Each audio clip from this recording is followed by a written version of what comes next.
Pagi ini adalah hari yang terasa sangat berat bagi Amelia, di mana dia harus menyetujui syarat dari bos besar dengan permintaan yang menurutnya konyol. Amelia melangkahkan kakinya menyusuri jalan setapak kecil yang menjadi jalan satu-satunya untuk sampai ke jalan raya, dan menunggu angkutan umum. Tapi tiba-tiba saja langkah kakinya terhenti saat melihat asisten direktur ada di ujung gang dengan mobil mewahnya. "Pak Roy, kenapa Anda di sini?" Tanya Amelia heran, bagaimana bisa asisten CEO itu ada di sini pagi-pagi begini? "Saya diberi tugas oleh Tuan Smith untuk menjemput Anda, Nona," jawab Roy datar. Jujur saja, pria itu pernah menyukai Amelia, tapi kelihatannya tuan besarnya juga menginginkan Amelia. "Silahkan masuk, Nona," ucap Roy, dia membukakan pintu bangku belakang untuk Amelia. "Terima kasih Pak Roy, Anda terlalu berlebihan." Amelia merasa tak enak diperlakukan dengan begitu hormat oleh Roy, padahal dia hanya seorang petugas kebersihan. "Sudah tugas saya, Nona, mari." Dengan terpaksa Amelia masuk ke dalam mobil yang sudah dibukakan pintunya oleh Roy, dan duduk dengan anteng di sana. Tapi baru saja Roy menyalakan mesinnya, tiba-tiba saja ponselnya berdering. "Saya mengangkat telepon dulu, Nona." "Izin Roy, ya ampun apa ini tidak berlebihan." Bahkan untuk mengangkat telepon saja pria itu meminta izin darinya dulu. Roy menyelipkan ponselnya di telinga. "Halo Tuan. Turunkan Amel di dekat taman, jangan membuatnya jadi perhatian hanya karena kalian datang bersama." Ucap Smith di seberang telepon, nada suaranya terdengar posesif. "Baik Tuan, saya mengerti." Setelah mendengar jawaban asistennya, Smith mematikan sambungan teleponnya secara sepihak. Tak heran lagi bagi Roy, karena seorang Smith sudah terbiasa bersikap seenaknya. Roy mulai melajukan mobilnya setelah memasukkan ponselnya di saku jas, dia cukup paham dengan kekhawatiran atasannya itu. "Maaf Nona, tapi Tuan Smith memerintahkan saya untuk menurunkan Anda di sini," ucap Roy, setelah sampai di tempat yang disuruh oleh Smith di telepon tadi. "Baik Pak, terima kasih sudah repot-repot menjemput saya." "Tak perlu berterima kasih Nona, sudah tugas saya," ucap Roy lagi. Amel hanya menganggukkan kepalanya dan keluar dari mobil sedan mewah itu. Amelia berjalan lemas ke arah kantor, dia merasa tak bersemangat hari ini. Kalau saja tak mengingat orang tuanya yang hidup susah di kampung, dia takkan mau mengambil resiko dengan masuk kandang harimau. "Lemes amat Mel," ucap Rena, dia menyentuh kening Amel dengan khawatir. "Gak sempet sarapan, tadi bangunnya kesiangan Ren," jawab Amel berbohong, padahal dia lemas karena hal lain. "Makan bekalku aja, ini mama aku yang masak." "Mama kamu di sini?" tanya Amelia, setaunya Rena tinggal di kota ini sendirian sama seperti dirinya. "Iya kemarin sore ke sini, katanya pengen lihat Monas," jawab Rena, dia menyodorkan kotak bekalnya. Masakan sederhana terpampang di depan matanya, omelet telur dengan irisan daging ayam di sisinya, juga dengan tumis sayur yang terlihat sangat menggugah selera. "Kita makan barengan yuk," tawar Rena, dan Amelia menganggukkan kepalanya. Jam kerja dimulai 1 jam lagi. Di ruangannya, Smith terlihat mondar-mandir tak jelas.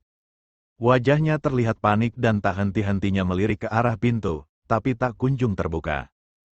Ceklek. Smith dengan cepat membalikan tubuhnya, tapi yang masuk malah Roy dengan wajah datarnya. "Mana Amelia, Roy?" tanya Smith. "Saya tadi sudah menurunkannya, setelah itu saya tidak tahu lagi." "Mungkin masih di ruangan khusus karyawan Tuan, jam kerja kan dimulai setengah jam lagi," jawab Roy.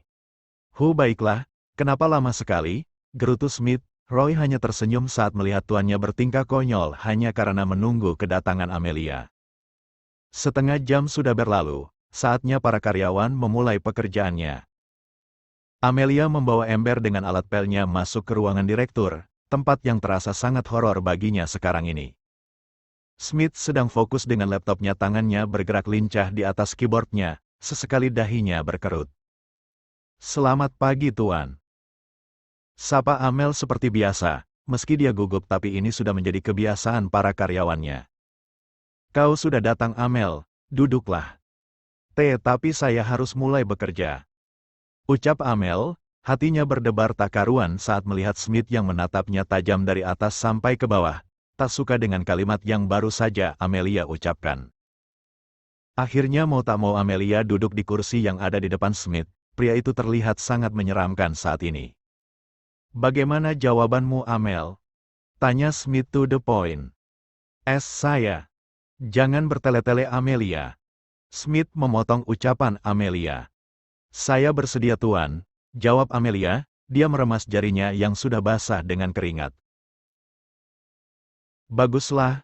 Berapa nomor rekeningmu? Aku akan mentransfer uang sekarang. Ucap Smith. Amelia menyebutkannya dan tak lama kemudian ponsel Amelia bergetar tanda ada notifikasi. Matanya membulat saat melihat nominal yang baru saja Smith berikan padanya. 100 juta, Tuan. Apa ini tidak terlalu banyak? Hanya uang segitu tak ada apa-apanya, Amel. Sudahlah, cepat transfer dan bekerjalah.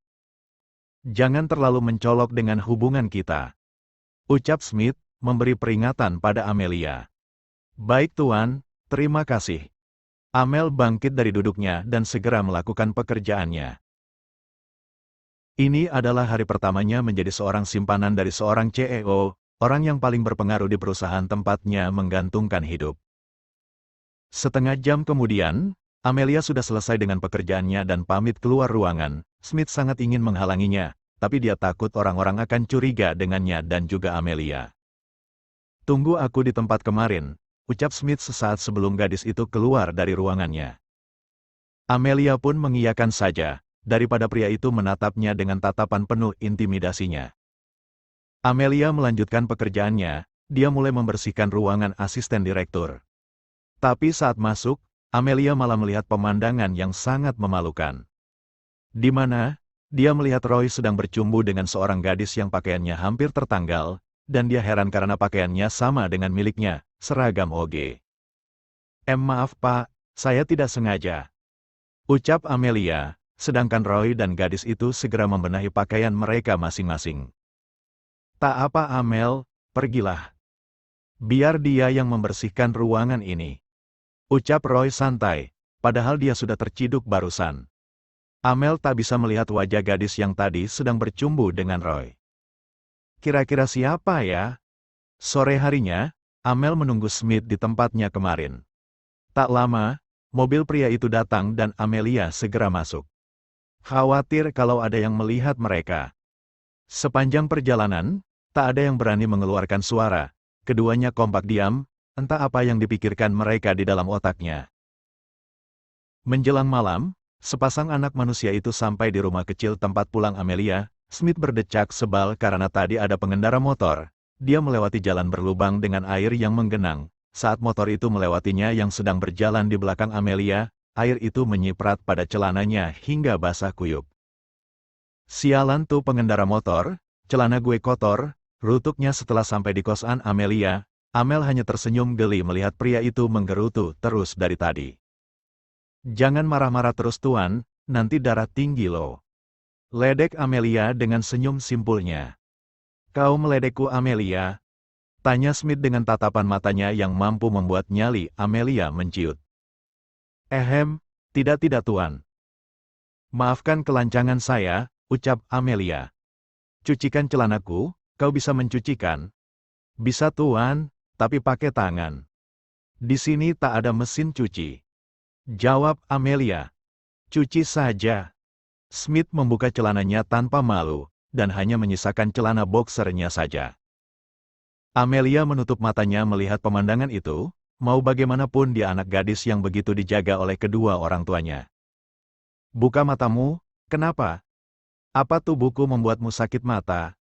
Tanya Smith ketus. Bukan begitu Tuan, saya hanya belum terbiasa saja. Kau simpananku, dan kau tahu artinya itu kan? Biasakan dari sekarang, karena mulai sekarang kau akan sering melihatku begini, atau mungkin merasakannya.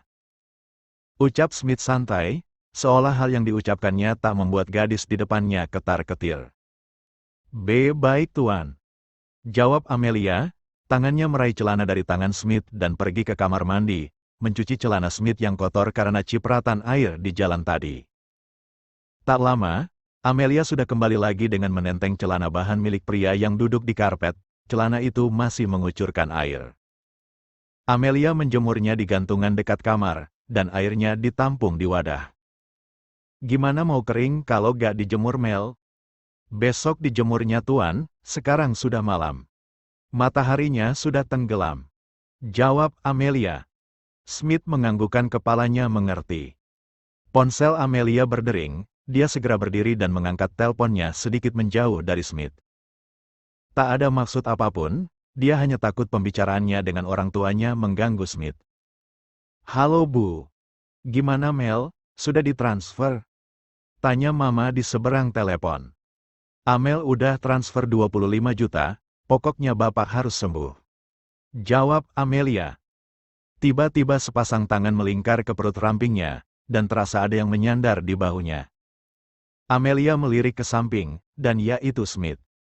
Amelia menahan kegugupan setengah mati, ini pertama kalinya dipeluk oleh laki-laki. Smith memberi isyarat agar Amelia mengaktifkan speaker, Amelia hanya menurut. Dari mana kamu punya uang sebanyak itu, Amel? Kamu gak bekerja yang bukan-bukan kan? Tanya Mama Amelia nyaring. Enggak kok Ma, ada orang baik yang ngasih Amelia pinjaman. Pokoknya Mama gak usah berpikiran yang negatif sama Amel, Amel di sini nyari uang. Syukurlah, jaga dirimu baik-baik sayang. Ucap Mama Amelia lagi. Apa Bapak sudah ada perkembangan? Sudah mendingan, nafas Bapak sudah mulai stabil lagi karena pakai oksigen. Jawab Mama Amelia. Baiklah Ma, semoga Bapak cepat sembuh ya. Amel mau istirahat dulu. Istirahatlah nak, kamu pasti lelah bekerja. Ucap Mama Amelia. Baik Ma, Amel matikan. Amelia pun mematikan sambungan teleponnya. Amel berusaha melepaskan pelukan Smith, tapi tak semudah itu, malah pelukannya terasa semakin ketat mengikat perutnya. Tuan jangan begini. Kenapa? Kamu simpananku, aku berhak memelukmu, atau bahkan menikmati tubuhmu. Kamu tahu artinya simpanan kan? Tanya Smith, tangannya sudah nakal merayap ke arah dada Amelia. Amelia menegang saat tangan pria itu menjamah bagian dadanya, meremasnya pelan, mungkin takkan muat untuk Tuan. Jawab Amelia. Smith melepaskan pelukannya dan memerhatikan tubuh Amelia dari atas kepala sampai ke ujung kaki. Biasa saja, tapi kenapa bisa membuatnya tertarik? Kau harus banyak makan. Kenapa kurus sekali? Makan saya banyak Tuan, tapi tubuh saya tetap seperti ini. Jawab Amelia pelan. Baiklah, tapi tak apa. Terasa ringan kalau digendong. Amelia memekik saat Smith menggendong tubuh mungil Amelia, membawanya ke dalam kamar. Tuan mau apa? Kenapa wajahmu memucat? Aku hanya ingin sedikit merasakan tubuhmu. Jawab Smith. Dia membuka kancing piyama Amelia dan menawar Smith. Tak apa aku di sini saja Tuan, apa Tuan takkan memakai celana? Sebenarnya ada celana cadangan di mobil, tapi jaraknya lumayan jauh. Ucap Smith. Saya antar hingga sampai mobil, bagaimana Tuan? Kamu tidak lelah? Kaki kecilmu ini pasti kelelahan berjalan ke sana kemari tadi di kantor. Tak apa Tuan, bangunlah dari tubuh saya. Tuan berat. Ucap Amelia dengan senyum manisnya. Maaf Amel, apa sakit? Tidak, mari saya antar. Ucap Amelia, dia keluar dari kamar dan membawa kain panjang bermotif batik dan melilitkannya ke pinggang Smith. Apa ini Mel, penampilanku jadi terlihat aneh. Memalukan sekali. Daripada ini Tuan terlihat orang lain, bukannya itu lebih memalukan? Tanya Amelia. Terpaksa Smith hanya menuruti perkataan Amelia. Amelia mengantarkan Smith ke ujung gang. Sepanjang jalan Smith tak berhenti menggerutu karena susah berjalan dengan lilitan kain itu. Masuk, ucap Smith, menyuruh Amelia masuk ke dalam mobilnya.